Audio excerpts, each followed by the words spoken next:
Good evening, my friends. This is the Grimflayer, and I hope you're all doing well. We are back for more Friendly League matches, and we're 2-0 in the current league.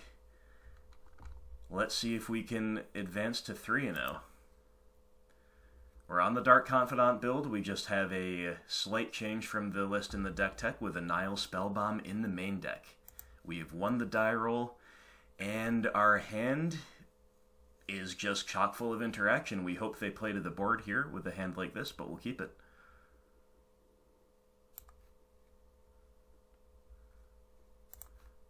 They're going to keep as well. Inquisition.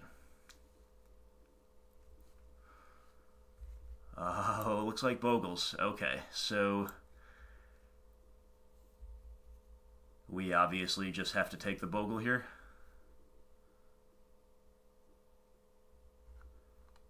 We can push that core Spirit Dancer. Yep.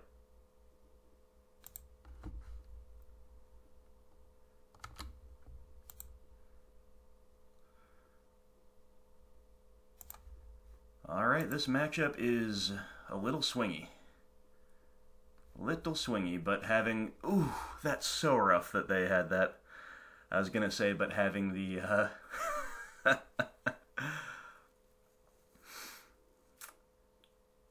Yeah, having the answer to the Bogle was absolutely backbreaking, but they just top-decked another one instantly, huh? Well, that's quite poor. That is quite poor for us. So, we're really trying to draw Liliana the Veil here, so I think that makes us want to Thoughtseize and play out the Nile Spellbomb. That way we can more easily start cantripping and looking for our good cards, I guess. But man, that is brutal. That is so bad.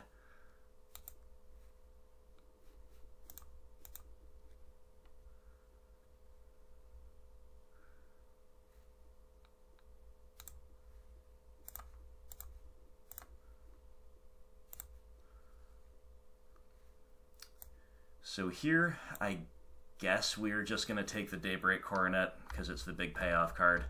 Totem Armor. Yeah, I mean, that stuff's fine, but Coronet is the card to beat, so sure.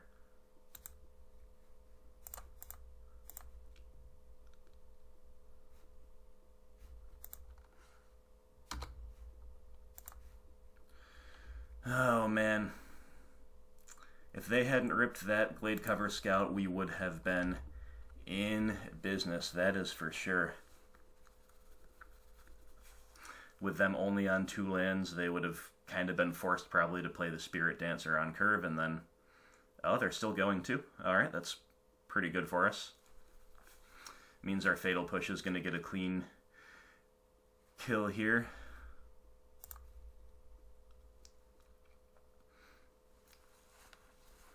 Hissing Quagmire, huh? Alright, so I guess I'm actually interested in hosing my own graveyard with a Spellbomb. We really just want to draw a card. But I guess there's no need to do that quite yet. We'll push. You know, I actually should have done that first, because that would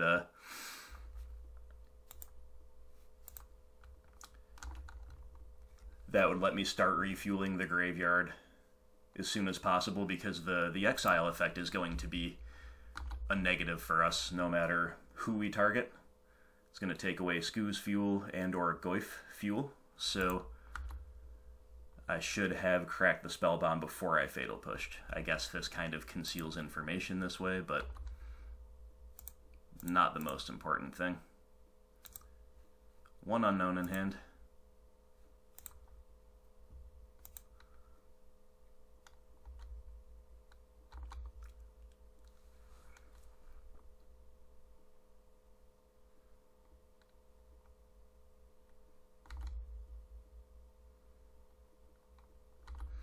And I'm thinking, I think I've got to hit my own graveyard here, as funny as that is.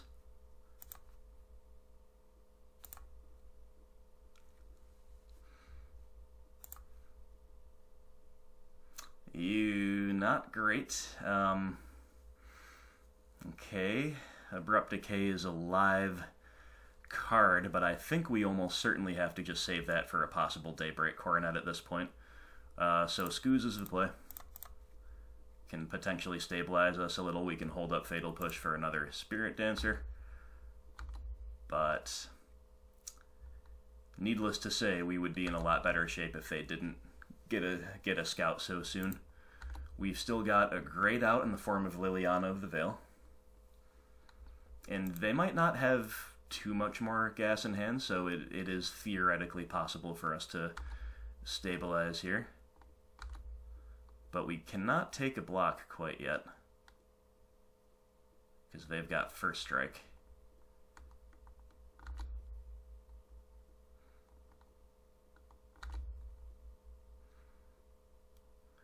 Unfortunate, but true.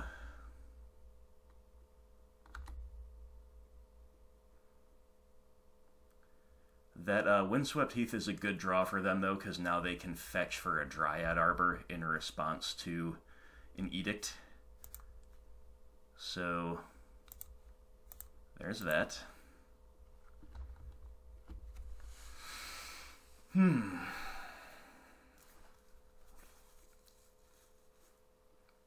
Ooh, they've got a path. Alright. Well, that's pretty good for them, honestly.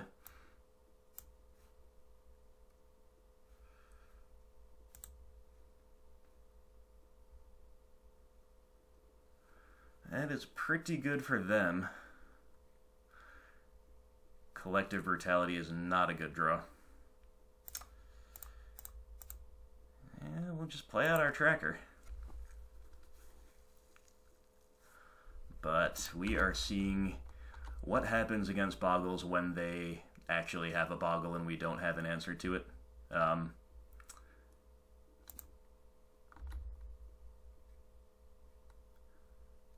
Would have really loved a land there that would have let us hold up Abrupt Decay while still advancing both our board state and our card advantage. As it is, we're kind of at the mercy of our top deck here, and we're not willing to chump block just yet.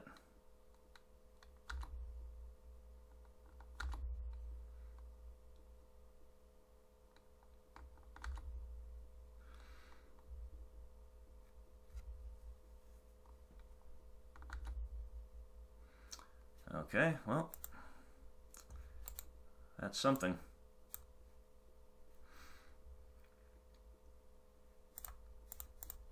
Let's go a-digging, shall we?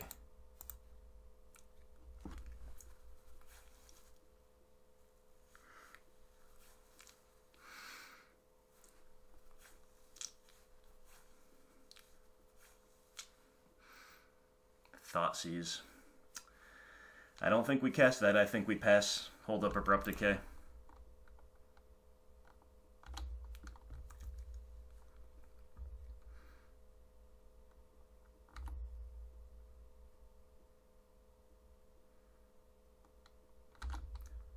So the Hyena Umbra, excuse me, is the one that gives him First Strike, so...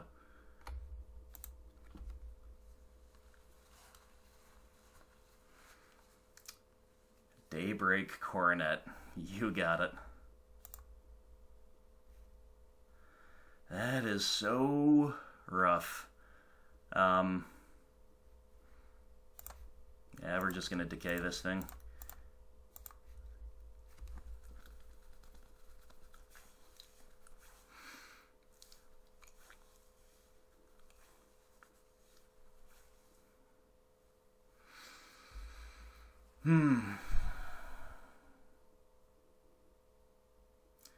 First Strike is killing us here.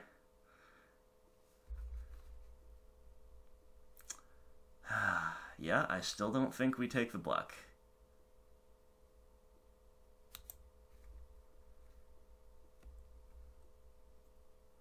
If they're out of gas and if we just Ooh, Assassin's Trophy. Okay, that can also do it. So here, I guess I just fire off the Brutality to drain them for 2. It's probably not going to get all that much better than that.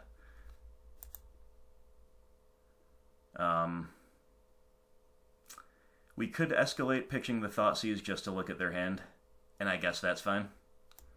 Sure, I'll escalate.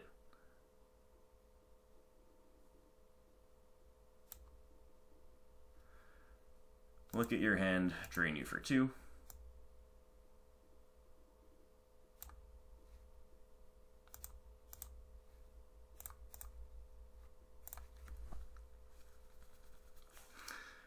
Might just have a land.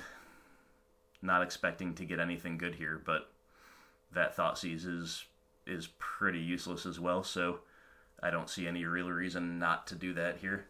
If they've got a Path to Exile, that's very bad.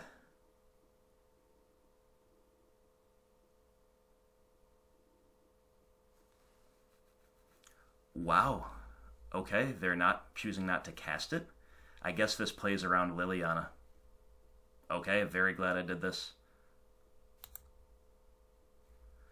So now, maybe, just maybe, we can trophy away the Hyena Umbra and successfully block.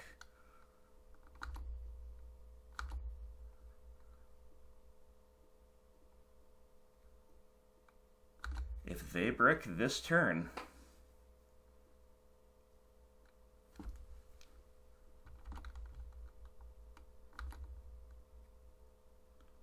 they're going for it.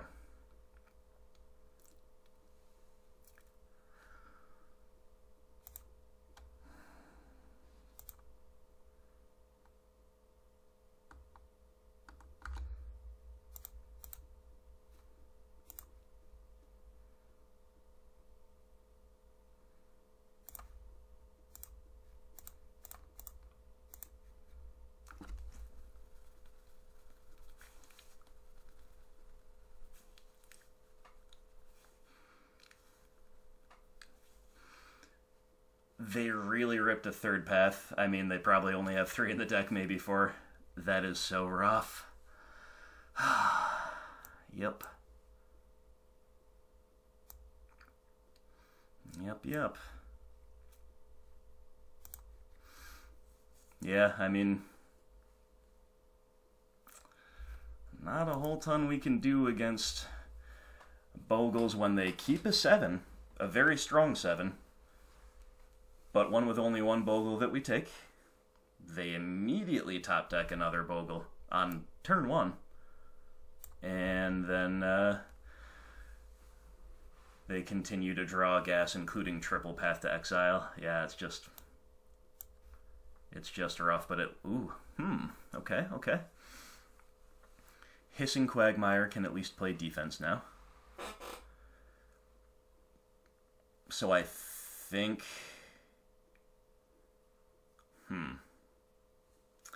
If we hang back with the Quagmire and offer the trade, I guess that's about the same result as pulsing. Because it's got totem armor, so the Bogle will stick around. So yeah, I guess we're just gonna plan to activate the Quagmire.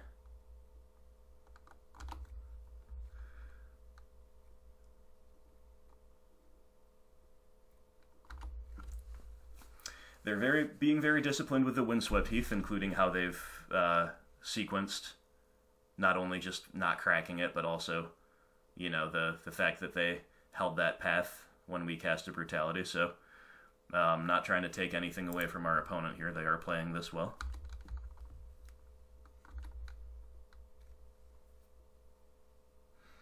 They don't like the attack into Hissing Quagmire. Okay. Well... Sure.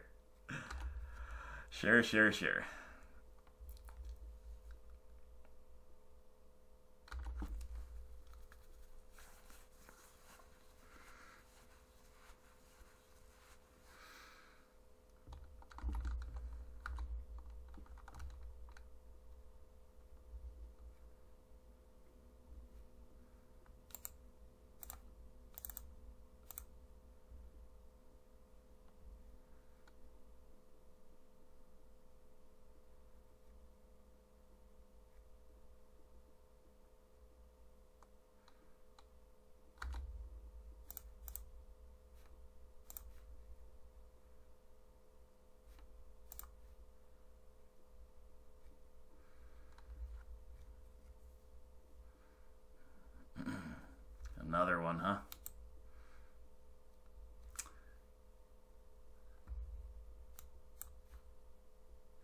Another Quagmire. So, do we have to hold the Treetop Village back to block? I guess so. I mean, we can't really afford to necessarily even just take a hit for 2 here. Then again, we've got to end the game somehow, sometime.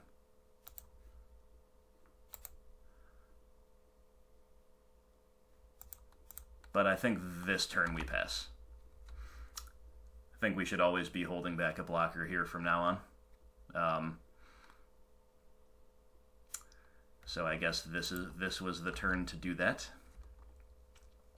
And then from here on out, if we don't have anything better to do, we can consider attacking with the Treetop Village. Horizon Canopy is a nice redraw for them. Ethereal Armor is a very strong payoff card. But they cannot attack.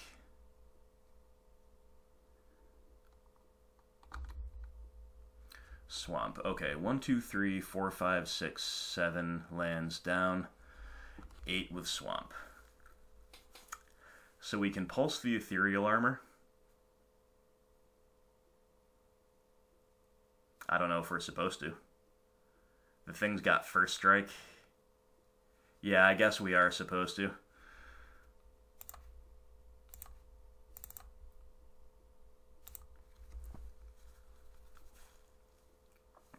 And once more, we've got to pass. I don't want to take the hit for 2. And I don't really want to play this land out either. I don't think it accomplishes all that much.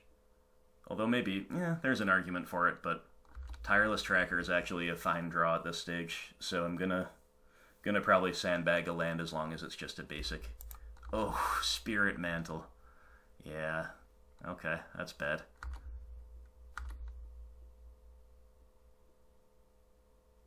That's very, very bad. I got nothing.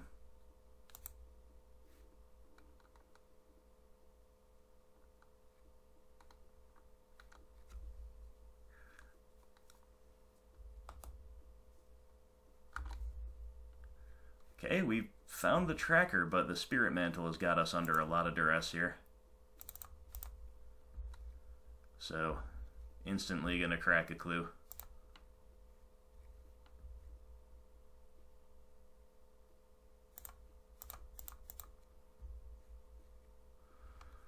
What can we find? What can we find? Collective Brutality, huh?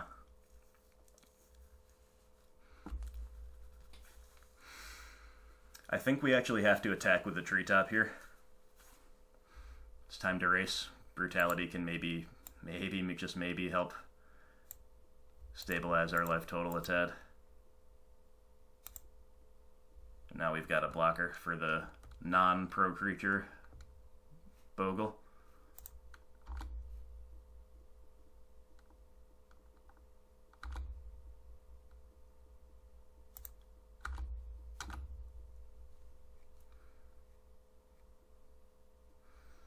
Okay, well, my decision to sandbag that land has paid off. I don't necessarily expect it to get us there, but it's giving us a glimmer of a shot. Looks like they might just thin out the deck here. And they're still very carefully playing around the Lily, but I guess not anymore because they have a throwaway Bogle. They're just going to try to go wide and end the game. You know, I like it.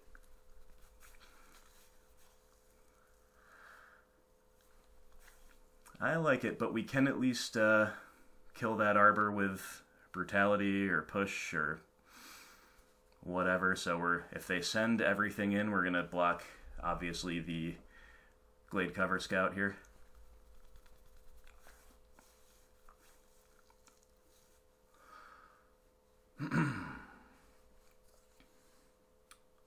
Okay, looks like that's the plan.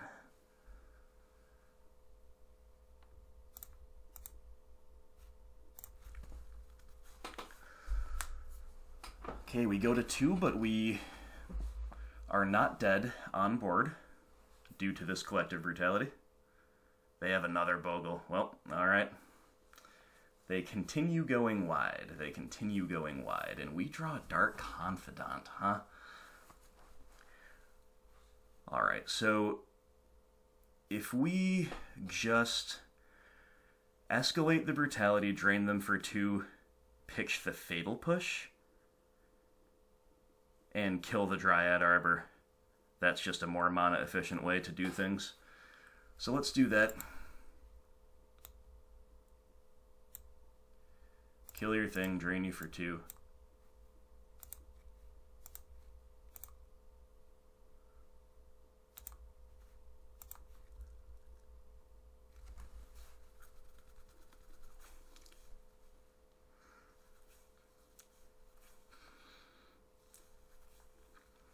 Oh, man.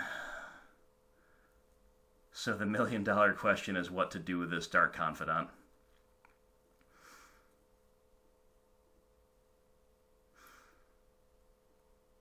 I guess we have to play him. We have to play him and hope it's enough. You can at least maybe trade with the Bogle,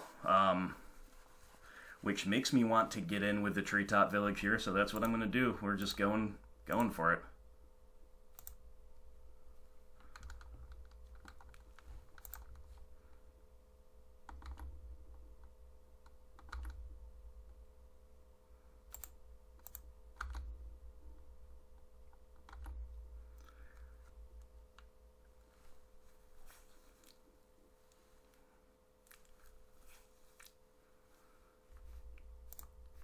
Not gonna block.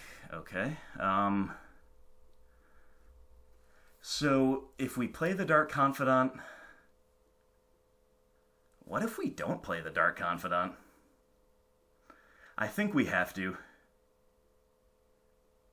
I think we have to so it can... Oh, maybe we shouldn't, because if we play the Bob, they're just going to leave back their Bogle. And then they just attack with the Scout. We might die to our Bob trigger. I guess we don't play the Bob. This is a really tough call. We are just dead to any aura, though. But we're just dead to a lot of auras anyway, even if we play the Bob, even without his trigger. So I don't think we play the Bobby here. We can animate both manlands next turn without him. And this also bluffs something, an Assassin's Trophy or an Abrupt Decay, basically. Which might make them second guess things. They found the freaking Rancor. So we are dead. But we would have been dead if we played the Bob anyway. And we would be dead without any shadow of a doubt. Now there's a chance they just don't go for it, but they're going to go for it.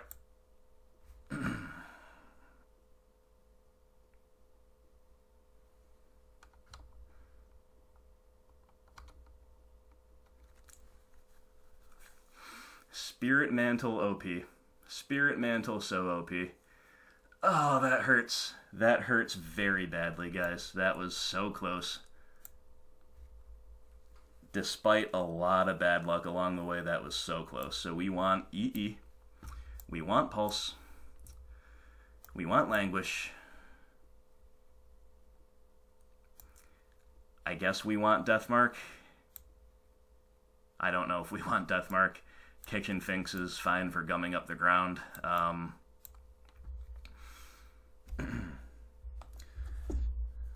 going to take my time sideboarding here. I don't... Like, this is the type of matchup where every little decision point is huge because there are often so few meaningful decision points, if that makes sense. Like, I don't know, I probably might not even want Deathmark. This is a matchup where I really miss my Golgari Charm. It's got a few different pieces of utility here. Maybe we just want Fulminator Mage, actually, to you know, take care of Dryad Arbor, potentially land screw them. It's just another kind of value card. They are a very land light deck.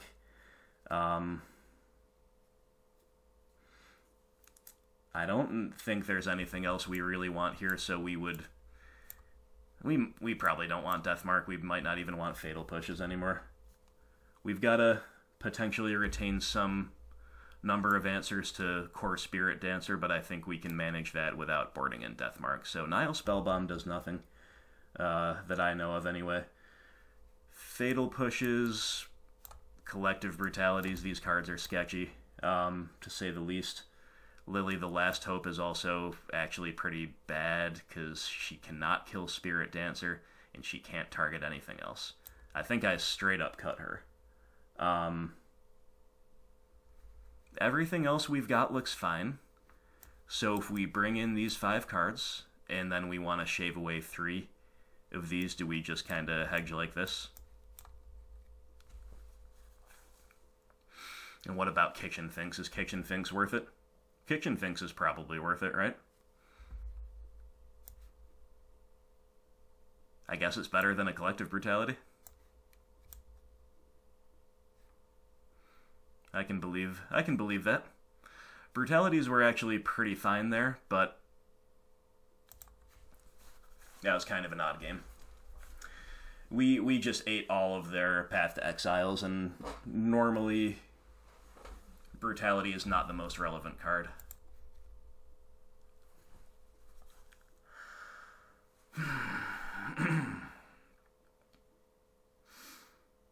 We've got Assassin's Trophy for anything super scary. We're on the play. This might be a mulligan, but it's very functional. Kalidas is not that impressive here, is he?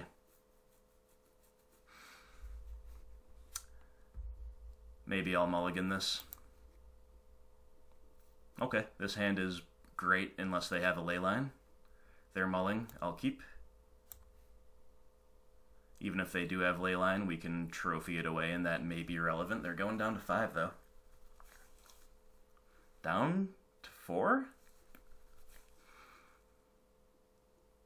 And we have a Lily, so... Ooh, Abrupt Decay. I think we have to keep that on top even though we're in the market for a 3rd land. We'll top that. That's too good. Too good in the matchup.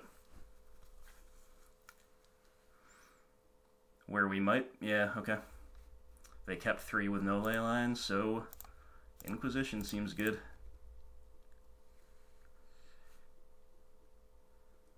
Take the Bogle.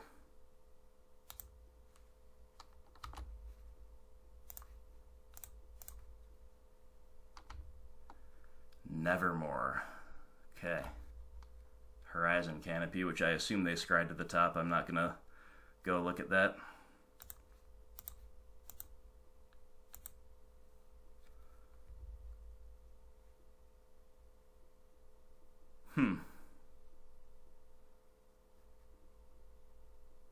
Yeah, we'll still take the core here, I guess.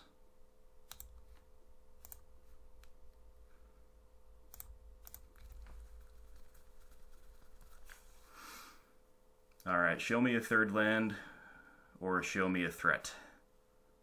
Thoughtseize. Well, I guess I just empty their hand out.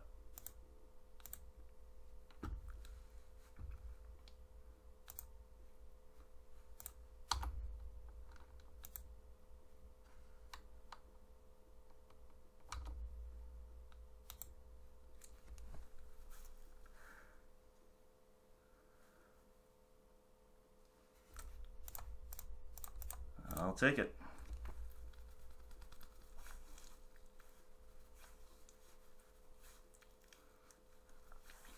Alright, we should be pretty well insulated against anything they're really up to.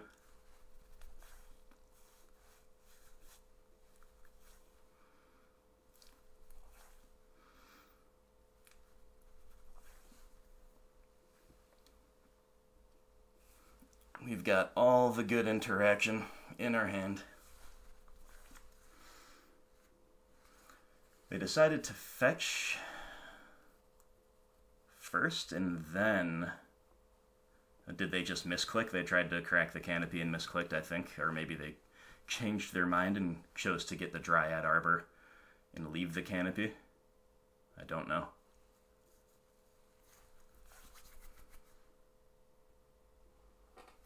I don't know. Okay, they found a little bit of a buff for the old Dryad Arbor, but... Good thing we got this Lily of the Vale ready to roll.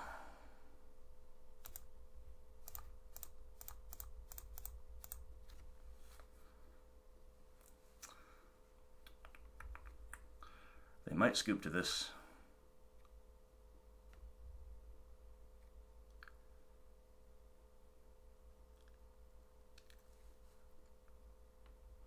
Well, that's a heads-up play.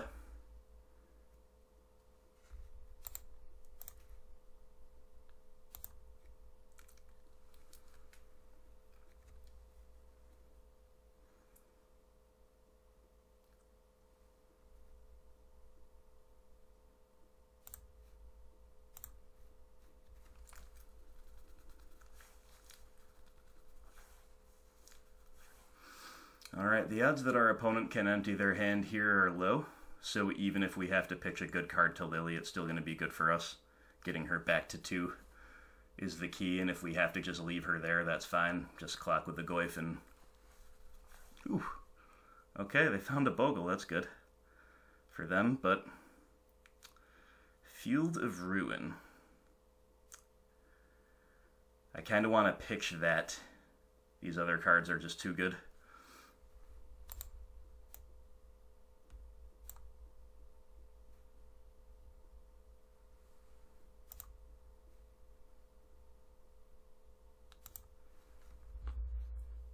Path to Exile, okay.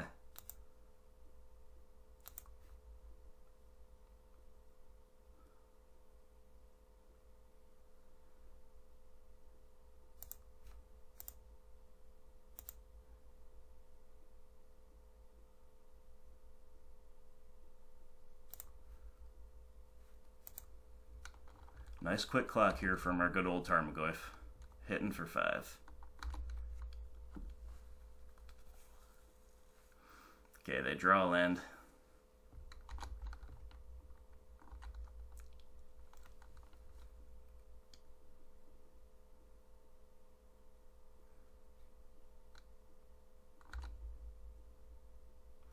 Pretty happy to just edict and get in.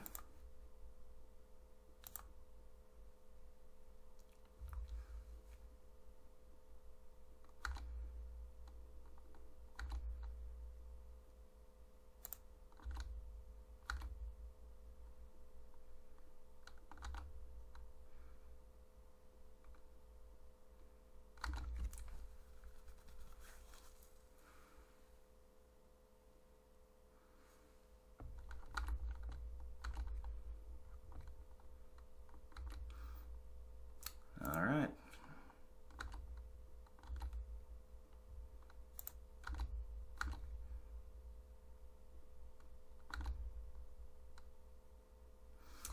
We did it. We did it. They had to mull down to oblivion, but we did it.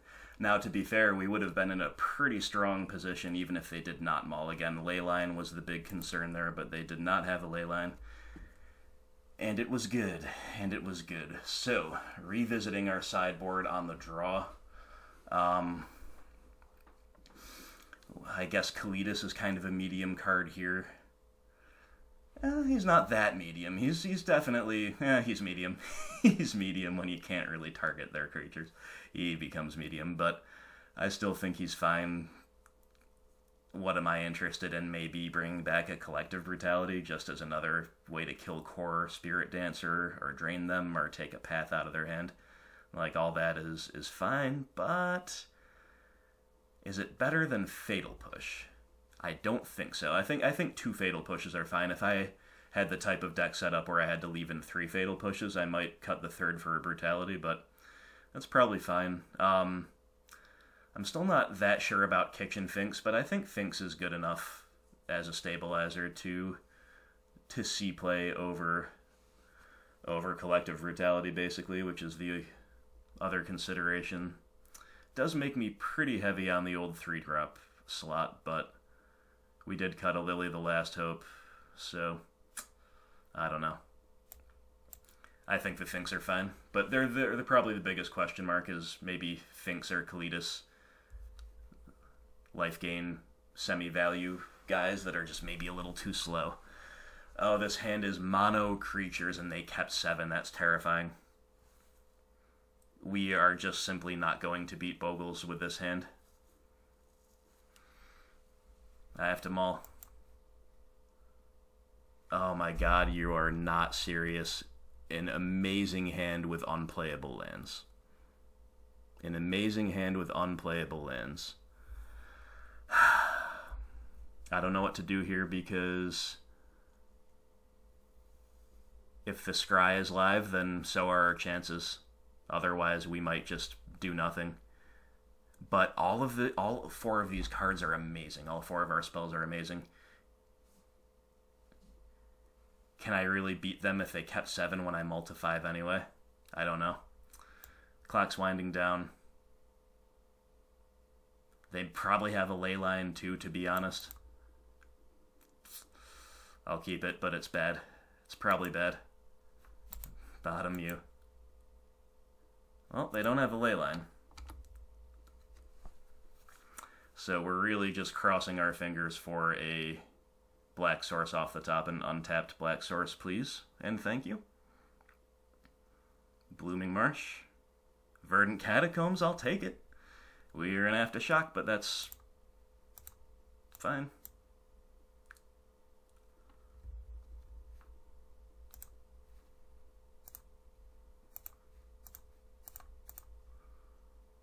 Alright.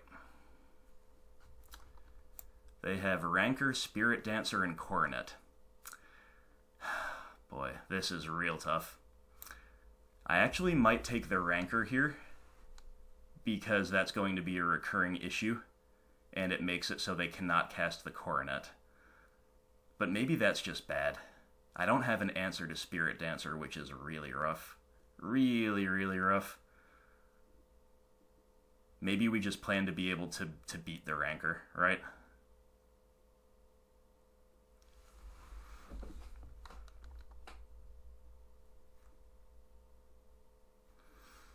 Yeah, I guess we have to take the Coronet. It's just too powerful to beat if they find some other way to get it down. We don't have Assassin's Trophy mana yet. That's the issue. That's the real issue facing us. With our greedy but potentially necessarily so keep of this hand. So I wonder if they're going to go for the Spirit Dancer or if they found a second 1 mana play.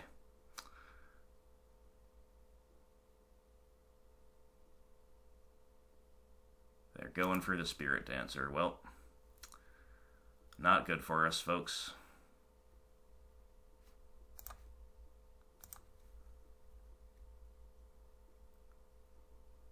EE.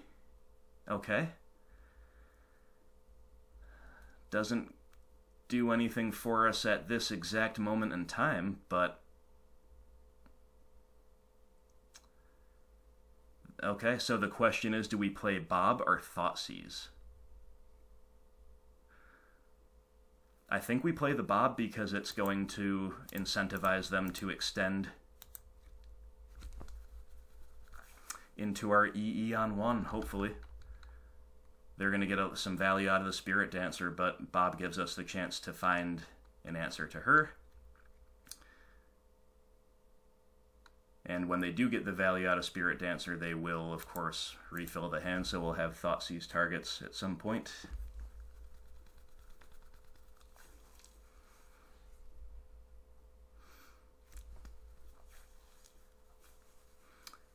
They're going to kit up the Spirit Dancer herself, huh?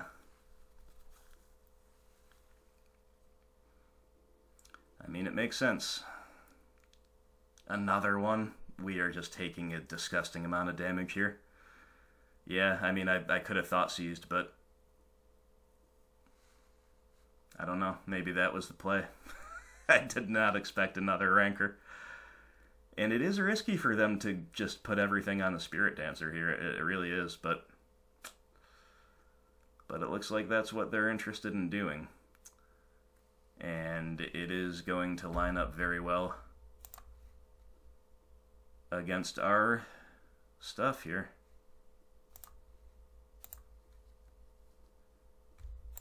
Alright, Bob. I don't know what you can show us, but it better be good. Blooming Marsh. Blooming Marsh is fine.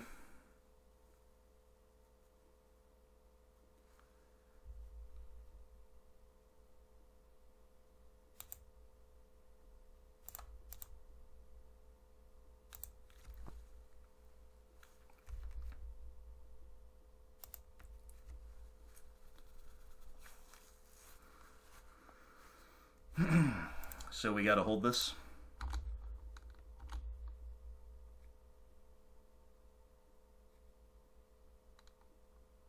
Until combat, basically. Otherwise, they can just kit up the Spirit Dancer with more one-drop auras.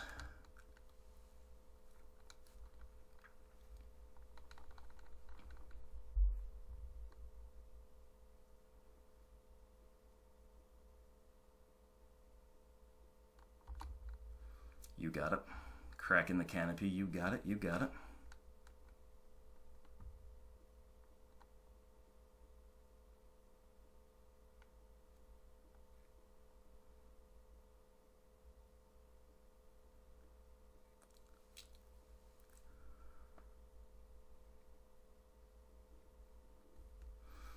Opponent is thinking here. We are behind on the clock. I have been playing deliberately, taking my time. I didn't think it would really matter against Bogles, but maybe it will. That game one was pretty long and grindy. I guess I didn't really factor that in as much as I perhaps could have, but we were on the receiving end of some unfortunate luck game one. Game two, we definitely had a great draw, and our opponent mulled to oblivion, so to be fair, that is indeed the case.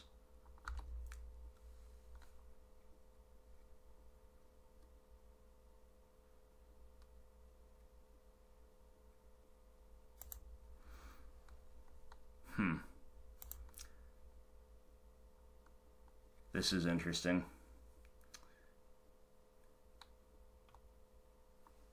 They clearly want to refuel the Spirit Dancer, so I think I take this hit for one.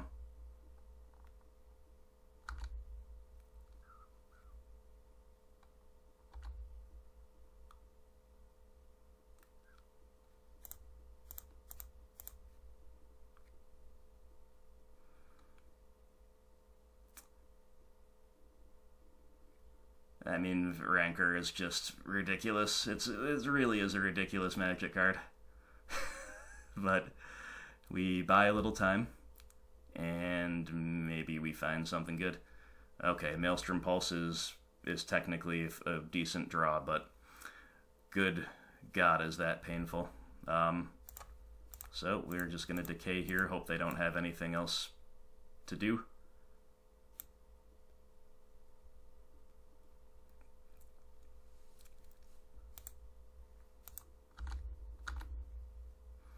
And we're pretty dead to our own Bob, but we might be able to find an out to him and just hope they don't draw a creature for the rest of the game. That's kind of what we're reduced to.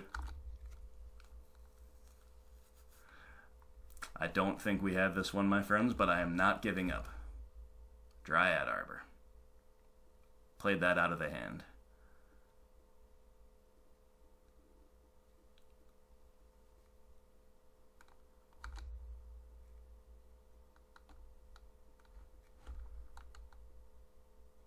Either that, or we just have to hope our Bob hits nothing painful for the rest of the game.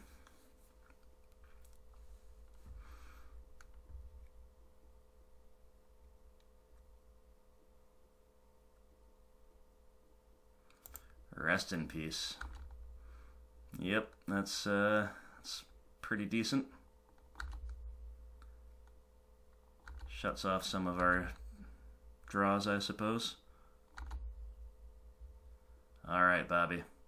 Revealing a tireless tracker. Well, it's just not really meant to be now, is it? Just not really meant to be, so we can't fetch. We can't Thoughtseize. Well, we can at least pulse away that Rancor, but they'll just play another one. Oh, this is so awful. This is so awful. I think we're just dead. But, ooh, Field of Ruin. Wait a minute. Field of Ruin is a card, isn't it?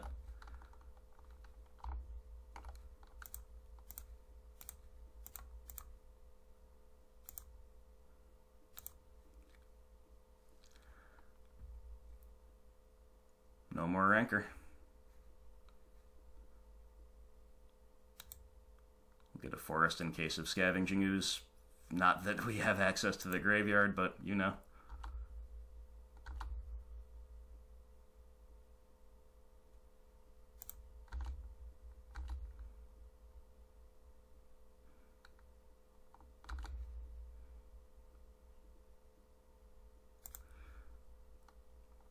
Alright, Bob. I mean, all you have to do is hit no other spells with your upkeep trigger from here on out. That's fine, right?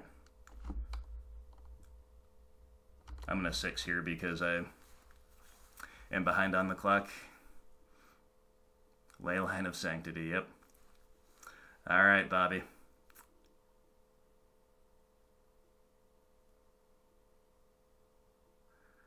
Opponent's making us sweat it out. Hey, Bobby. So do we kill our Bob now? I think we do. I think we have to. I guess there is no other choice.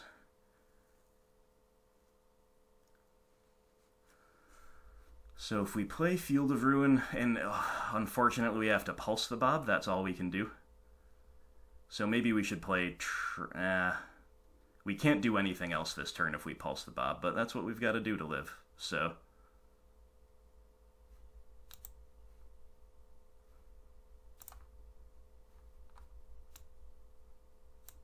Let's attack first.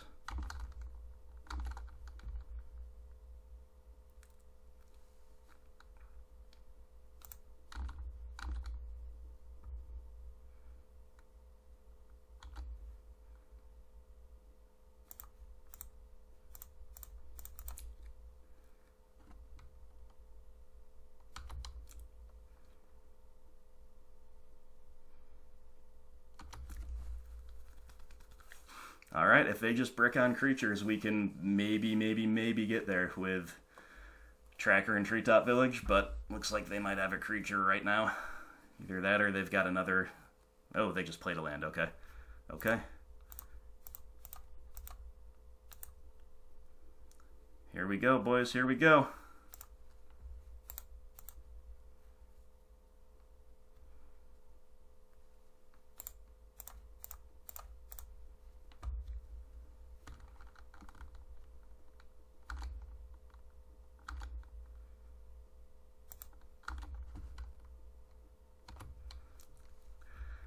What if we do it? What if we do it? Can you imagine? Oh, man. I'm pretty nervous at the moment, but we're not that far away if they just keep bricking. Okay, Tireless Tracker. So I think we want to play her 1, 2, 3, 1, 2, 3. Yeah. Play the Tracker.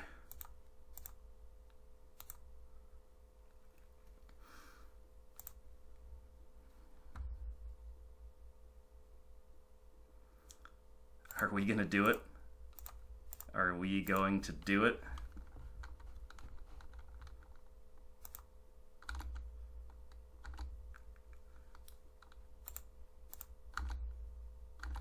Please don't have Settle the Wreckage.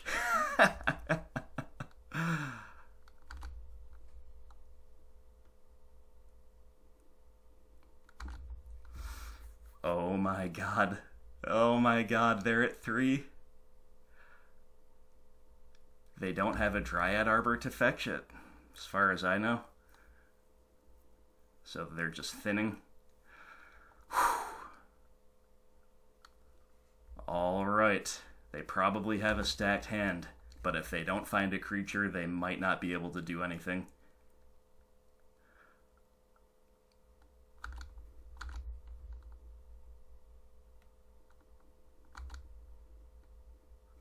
Lily of the Veil. Alright, do we play around Settle the Wreckage? I don't know. I think we just attack.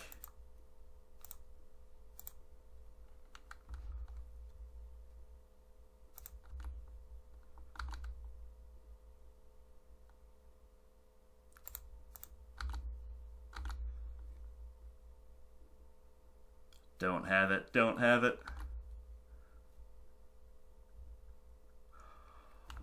We did it! We did it with a minute 26 left on the clock. When all hope looked lost, we were at 1 life. They were at, what, like 16, 14, 18, I don't know, something in the mid to high teens. And we had a Dark Confidant. We pulsed away our Dark Confidant, and that was enough. Guys, I'm telling you, these games, these matches are ridiculously tightrope walking, knife edge type of stuff. Like, where else have you seen such consistently epic games? Like, I'm not just trying to big up my own channel, like, I'm kind of in awe of how, like, ever since I started doing the live stuff, how often we're going, like, right down to the wire in Game 3. Now, granted, I could play more quickly, so going down to the wire as far as the clock is concerned, okay, that is out of my hands. But the way these draws have been, and the way the back and forth and the progressions have been, I mean, you tell me, am I wrong? Or are these some of, like, just a disproportionately high amount of really, really good games, like genuinely good games of Magic, where a lot of really interesting stuff happens and a lot of real impactful decisions are made on both sides of the table. Now, we needed to ride the luck here at the end of Game 3. We needed them to not find a creature, of course, that was what happened. We also had some pretty decent draws of tireless trackers, and given the fact that they had a Rest in Peace and a Leyline of Sanctity down, a lot of our other good draws like Liliana and Tarmogoyf and stuff like that, and Scavenging Ooze, none of those were good anymore. So we needed to hit the right cards here, and we did. It wasn't like a nut draw once we killed our Dark Confidant or anything, but it was solid. It was solid, and our opponent, who knows what they had in hand, but they definitely didn't have a creature, and that's all that really mattered. So the hype is real, guys. The hype is real. All 3 of these matches in this league so far have been insane. And most of my matches in the previous 2 leagues that I've shown on this channel were also insane, or at least a high density of them. You know, we had a couple that were kind of over before they began. We drew Burn back-to-back.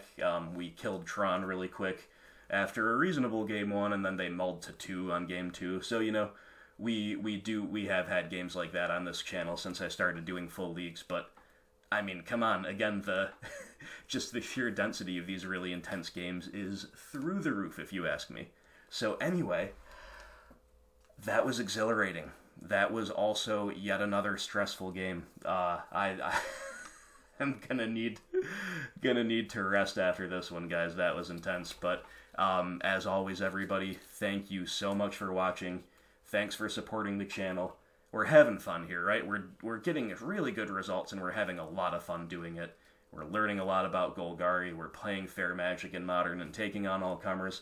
Life is good. Life is good. So if you would like to support this content, you know what to do. Like, share, subscribe, comment. All of that is great.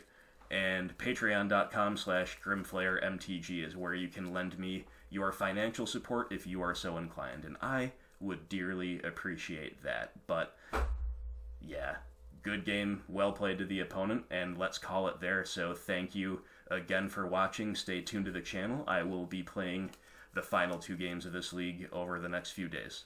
I hope you have a great night, and I will talk to you soon.